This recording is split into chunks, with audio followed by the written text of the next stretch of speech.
हमारे भारत को प्राचीन काल से ही सोने की चिड़िया कहलाने का गौरव प्राप्त था, लेकिन जब सोने की चिड़िया कहे जाने वाले हमारे भारत पर अंग्रेजों ने कब्जा किया, उसके बाद भारत से वो गौरव छिन गया।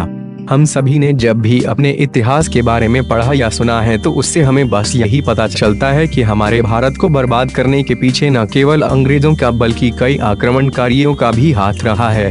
हम हमेशा भारत के बाहर से आए अंग्रेजों को ही दोषी मानते रहे हैं, जबकि उनसे ज्यादा भारत को बर्बाद करने के पीछे भारत के ही लोगों का हाथ रहा है। आज हम आपको भारत के उन 5 गद्दारों के बारे में बताने जा रहे हैं जिनके कारण ही सोने की चिड़िया कहे जाने वाले भारत का आज ये हाल है। हमारे भारत में प्राचीन काल से धोखेबाजों के लिए कई प्रकार की कहावतों का इस्तेमाल किया जाता रहा है, जैसे कि पीठ पर खंजर विभीषण होना या जयचंद होना। इन सभी कहावतों में एक बात सम्मान है कि इन सभी कहावते में जिन लोगों का जिक्र किया गया है उन सभी को धोखेबाज माना जाता रहा है।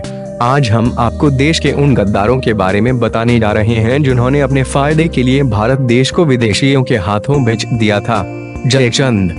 जब जब इतिहास के पन्नों में राजा पृथ्वीराज चौहान का नाम लिया जाता है तब तब उनके नाम के साथ नाम और जुड़ता है, वो नाम है जयचंद। किसी भी धोखेबाज, गद्दार या देशद्रोही के लिए जयचंद का नाम तो मानो मुहावरे की तरह प्रयोग किया जाता था। इतना ही नहीं, जयचंद को लेकर तो एक मुहावरा खूब चर्चित है कि जयचंद तुमने देश को बर्बाद कर दिया, गैरों को लाकर हिंद में आबाद कर दिया। जयचंद कनौज का साम्राज्य का राजा था। बता दें कि पृथ्वीराज चौहान और राजा जयचंद की दुश्मनी बहुत पुरानी थी और उन दोनों के बीच कई बार भयंकर युद्ध भी हो चुके थे। इसके बावजूद पृथ्वीराज संयोगिता से शादी करके जयचंद का दामाद बन गया था। फिर क्या था, जयचंद अंदर ही अंदर पृथ्वीराज का और बड़ा दुश्मन बन गया और मौके की तलाश करने लगा। इसी बीच जयचंद को पता चला कि मोहम्मद गौरी भी पृथ्वीराज से अपनी हार का बदला लेना चाहता है। पृथ्वीराज चौहान को हराने के लिए जयचंद और गौरी मिल गए। गौरी का साथ देने के पीछे जयचंद की एक बहुत बड़ी चाल थी। जयचंद इस बात को अच्छी तरह से जानता था कि वे अकेले पृथ्वीराज से नहीं जीत सकता और अगर मोहम्मद गौरी पृथ्वीराज से युद्ध जीत जाता है तो उसे उपहार के रूप में दिल्ली की सत्ता मिल जाएगी।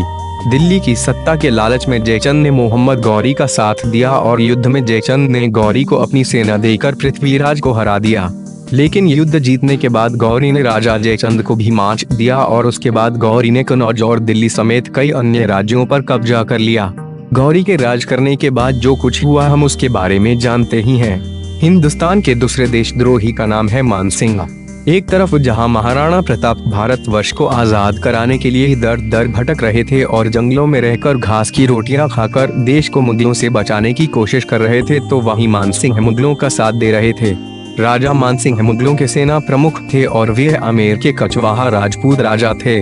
महाराणा प्रताप और मुगलों की सेना के बीच लड़े गए हल्दी घाटी के युद्ध में वो मुगल सेना के सेनापति थे। तीसरे गद्दार का नाम है मीर जाफर। किसी को गद्दार कहने के लिए मीर जाफर कहना ही काफी होता था। उसके राज को भारत में ब्रिटिश साम्राज्यवाद की शुरुआत माना जाता है।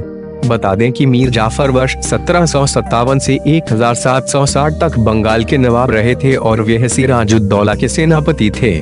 उसने प्लासी के युद्ध में रॉबर्ट क्लाइव के साथ मिल गया और रॉबर्ट ने जाफर को बंगाल का नवाब बनाने का लालच दे दिया था। माना जाता है कि इसी घटना के बाद भारत में ब्रिटिश राज की स्थापना की शुरुआत माना जाता है।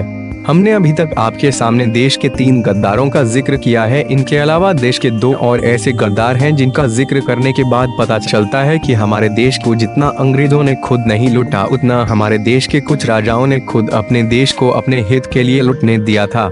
आप हमारी इस वीडियो में उन सभी गद्दारों के बारे में सुनेंगे जिनके कारण हमारा भारत आज सोने की चिड़िया नहीं रहा।